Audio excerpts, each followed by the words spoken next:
Salam alaikum et bienvenue dans cet atelier qui est le cinquième déjà dans notre série sur la croyance limitante.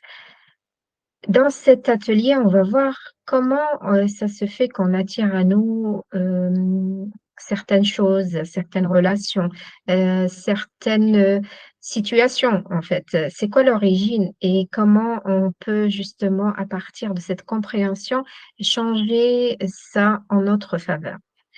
Mais avant cela, j'aimerais faire un petit résumé des différentes choses qu'on a vues très, très rapidement. Ce qui est important, on a vu, l'importance de ces croyances, en fait, qui peuvent être, soit aidantes, soit limitantes. Ça veut dire quoi, en fait, aidante ou limitante? Un petit rappel très bref, parce que vous avez un peu plus en détail tout ça dans les précédentes vidéos. Alors, on considère qu'une croyance est limitante. C'est une croyance qui nous empêche d'atteindre tout simplement l'objectif qu'on souhaite. Je veux avoir accès à une bonne situation de travail, à un bon poste, et je pense que peut-être le fait de ne pas avoir de diplôme, m'empêche d'avoir, ce travail-là, ce poste-là. Et ça, c'est typiquement une croyance limitante, qui, justement ne m'aide pas à atteindre mon objectif. Si on reste là, on va pas en fait, avancer tout simplement. Qu'est-ce qu'il faut faire? C'est la remplacer par une croyance aidante, pardon, pour, justement atteindre mon objectif. Je peux dire, il y a d'autres personnes, dans mon entourage que je connais qui ont des bons postes, sans avoir, de diplôme en particulier. Ou, je peux, certes, j'ai pas la qualification, mais je peux me former, avoir la bonne qualification pour accéder au poste si, s'il y a besoin d'une qualification. Donc on a différents exemples. Là, j'en ai pris un par rapport au travail. On peut en avoir aussi des croyances limitantes, en fait, dans tout, tout, tout, tout. On voit, franchement, avec les filles, avec lesquelles on est dans un groupe WhatsApp, comment, justement on peut les avoir, sur différents, on va dire, partie de notre vie, le relationnel. Comment je peux dire, par exemple, mon fils, on peut dire qu'il est têtu, qu'il en fait qu'à sa tête. Ça, c'est typiquement une croyance limitante, parce que quand on a ça en tête, qu'est-ce qui va se passer? En fait, notre cerveau va filtrer, va voir uniquement des situations, où l'enfant se comporte, de cette façon-là et qui va venir confirmer, cette croyance. Donc tant qu'on ne l'a pas changé, en fait, on ne va pas voir l'autre face. Il y a, comment? Dans une personne, dans une situation, il y a toutes les facettes, possibles et imaginables, et en fait, on va voir que la facette qui correspond à notre croyance. Donc si, moi, ma croyance et mon fils est têtu, et ben, je vais avoir que ce comportement justement on va le voir dans cet, atelier par la suite, qui va en fait, se renforcer et se multiplier. Par contre, quand il est, avec, ses copains, là, il est pas têtu. Quand il est avec d'autres personnes, on voit qu'il a un comportement différent parce que justement la croyance, de l'autre personne, elle est différente de la tienne et qui fait que, il voit l'autre facette. Donc c'est important, de d'être, être, hem attentive à ces croyances-là pour pouvoir les changer et nous faciliter la vie parce que finalement, en fait, on a vu dans la première vidéo de croyances limitantes qu'on est les créateurs de notre vie. Que si l'extérieur, en fait, ne nous convient pas, il suffit de changer l'intérieur. Il suffit. C'est quelque chose d'assez challengeant, qui demande une remise en question. Et si tu es là, que tu écoutes cette vidéo, c'est que tu es dans optique et que tu as envie d'évoluer et d'améliorer ta vie et je t'en félicite. Donc, pour revenir, à l'atelier d'aujourd'hui, on va voir, un autre aspect et de comment justement, en fait, on va créer autour de nous des choses, sur lesquelles, ben, on n'a pas forcément, hem, on a on ne sait pas en fait comment ça nous arrive et surtout comment les changer. Donc c'est ce qu'on va voir dans cet atelier. Alors pour cela, je vais partager, Heu, le document.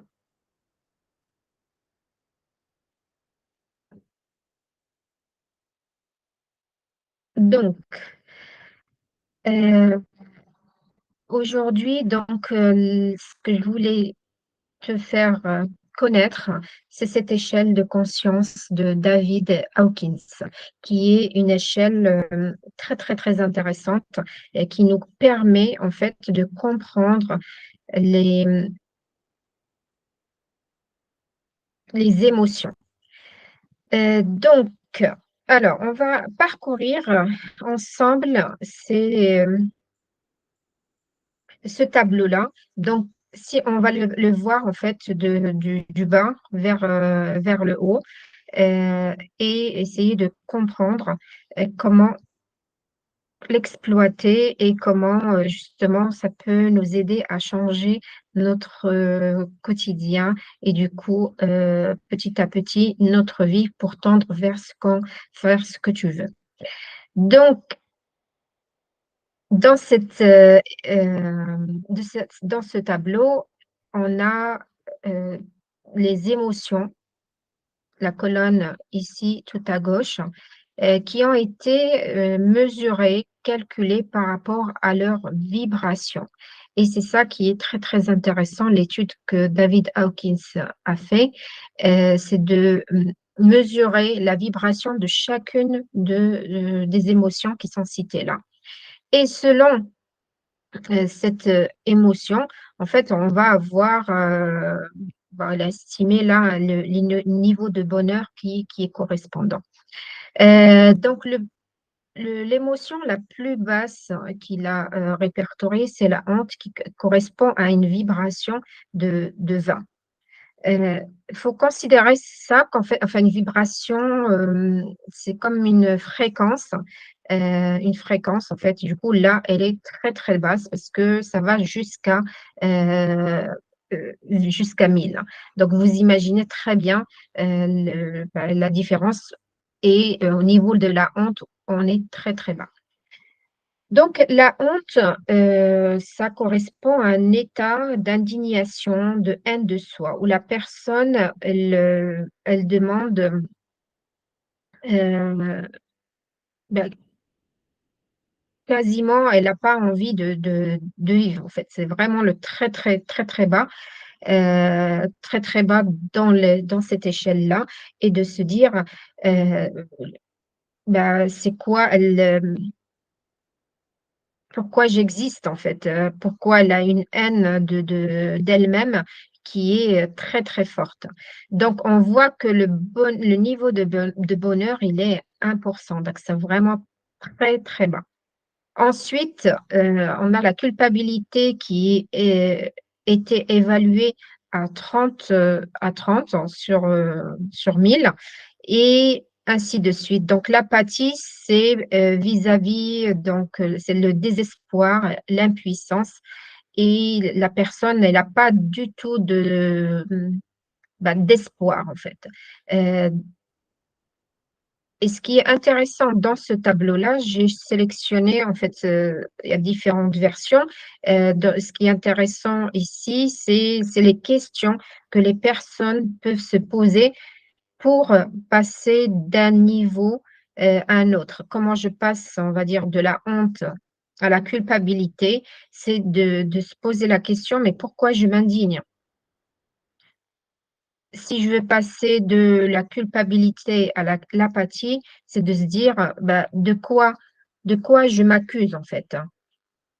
Donc c'est quelque chose, c'est des questions qu'on doit se poser quand on est dans ce niveau dans ce niveau, en fait, et pour passer à l'étape supérieure, l'objectif, c'est de changer d'émotion, d'état émotionnel, parce que, on voit que tout ce qui est, honte, culpabilité, apathie, c'est dans le rouge.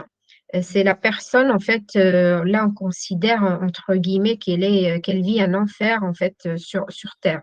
Elle est vraiment, au bout de sa vie et elle pense que, l'extérieur se lie contre elle et qu'elle est vraiment impuissante, qu'elle peut rien changer dans sa vie, en fait. C'est toujours, on va dire les autres qui sont, responsables, heu, c'est la société, c'est telle personne qui est méchante, en tout cas, la personne, heu elle prend pas en ce qu'on va voir, ses responsabilités pour changer cette situation. Et elle est là, elle reste les bras croisés à, subir. C'est exactement ça le terme, c'est subir en fait, ce qui lui arrive, subir, les situations extérieures, subir les personnes autour d'elle et sans jamais rien dire. Même elle peut être, agressée même physiquement, heu, elle va pas bouger en fait. Elle va se dire: «Bon ben voilà en fait, c'est la faute de l'autre», mais elle va pas dire: «Bah, comment je fais pour changer cette situation?» Ensuite, donc on a le chagrin, donc là on commence déjà à voir que la couleur rouge passe, vers le rose. C'est déjà un état un peu plus évolué que les 3 autres, où la personne va être dans une, tristesse, une dépression. Elle est, heu, elle est abattue. Donc, la question à se poser, c'est se dire, bah: «Qu'est-ce qui me fait de la peine?» En fait, de vraiment identifier parce que, en mettant le doigt sur ce qui fait de la peine, on va pouvoir se poser la question de se dire: «Eh bah, comment je peux faire pour changer ça?» Ensuite, on passe à la peur, heu, qui est évaluée à 100. Donc la question pour sortir de cette peur, bah, de se dire: «Bah, de quoi j'ai peur?» Tout simplement. Parce que souvent, en fait, on va s'imaginer quelque chose d'énorme, mais quand on met pas le doigt sur la chose qui nous fait peur, et ben, on va en faire une montagne et de se dire, on ne prend pas le temps de se poser dans notre vie du quotidien pour de se dire: «Bon, bah, c'est quoi en fait? C'est quoi cette émotion? Qu'est-ce que je ressens?» C'est que comment je peux changer les choses pour que ça se passe mieux? C'est quoi le pire qui puisse arriver dans cette situation? Et souvent, quand je fais cet exercice avec mes clientes, hem, typiquement la dernière fois, j'avais une personne qui était dans un état émotionnel très avancé, très négatif, on va dire. Bah, par rapport, à une situation qu'elle vit avec sa collègue. Elle se sent en fait, elle se sent, inférieure, elle se sent, démunie parce que la collègue, elle prend le travail qui lui est destiné, en premier et cette personne, ma cliente n'ose pas, on va dire, récupérer le travail, qui lui revient et de s'imposer, de prendre sa place, tout simplement. Heu, donc la question c'était, bah, écoute, c'est quoi le pire qui puisse arriver du fait d'aller réclamer ton travail? Parce que bon, ma cliente, elle a un jour de congé ou, bah, l'autre collègue quand elle est pas là, elle la remplace et du coup elle prend un travail. Donc quand ma cliente elle retourne au travail, elle a pas elle ose pas, tout simplement, aller lui dire: «Ben, maintenant je suis là, je récupère, mon travail» et puis, voilà, qui pourrait être quelque chose de simple. Mais, elle avait une peur en fait et souvent, hem, 80% des cas, ces peurs sont liées à des choses qu'on a vécues dans notre enfance. Et il y a plein de choses qui se cumulent par-dessus et qui fait que justement la vie, elle nous ramène des situations pour soigner ces blessures d'enfance. Mais tant qu'on n'a pas mis le doigt dessus, ben, les situations peuvent se répéter. Et dans ce cas, la personne, elle avait peur, mais sans jamais se poser la question, OK, bah, c'est quoi en fait le pire, le, le pire qui puisse arriver si je dis à ma collègue, ben là, je récupère mon travail et je récupère ce qui me revient. Euh, ben, en posant cette question, on se dit, bah, écoute, bah, elle peut se fâcher, mais franchement, c'est le dernier de mes soucis. OK, donc il y a rien à perdre dans cette situation. On peut, enfin, elle peut y aller tout simplement et dire d'un point de vue enfin, entre collègues et justement en prenant le temps, ce qu'on a fait dans la séance, de soigner cette blessure d'enfance pour que la personne vienne euh, pas d'un côté blessé, mais plutôt d'un côté fort et ferme par rapport à la situation et se dire, OK, bah, écoute, maintenant je suis de retour, je peux récupérer le travail et c'est fini. Alors que si elle l'avait fait d'un côté où il y avait cette blessure d'enfance, elle pouvait euh, peut-être en haussant le ton ou en s'énervant quand elle va parler à sa collègue. Et ça peut engendrer des situations conflictuelles qu'on souhaite éviter de façon générale. Donc là, j'ai pris un exemple un peu plus détaillé sur la peur, de se dire comment je peux justement progresser et sortir de ce côté où j'ai peur de passer au désir. Le désir ici, c'est le désir plutôt matériel. Si je veux acquérir telle ou telle chose. Je veux bah, posséder euh, telle, telle voiture, telle maison, en fait. Là, on voit, c'est plutôt quelque chose euh, pour assouvir son propre besoin, son propre désir. Euh, donc, là, on est à 125 et à 11 de niveau de bonheur. Donc, ce qui n'est pas très haut, parce que justement, on va voir quand on s'élève dans cette liste-là, qu'il y a des choses un peu plus nobles que quand on désire euh, que la chose pour nous, en fait. Euh, un petit peu de la possession et c'est pour moi, c'est moi, c'est moi, c'est moi, en fait, que d'être dirigé plutôt vers l'extérieur, faire pour les autres. Euh, Alors, ce qui est très intéressant en fait, et c'est important dans ce tableau, c'est que selon justement le niveau vibratoire dans lequel on va être, ben, on va attirer à nous justement des situations qui sont similaires. On va attirer à nous des personnes qui ont les mêmes vibrations, des, comment,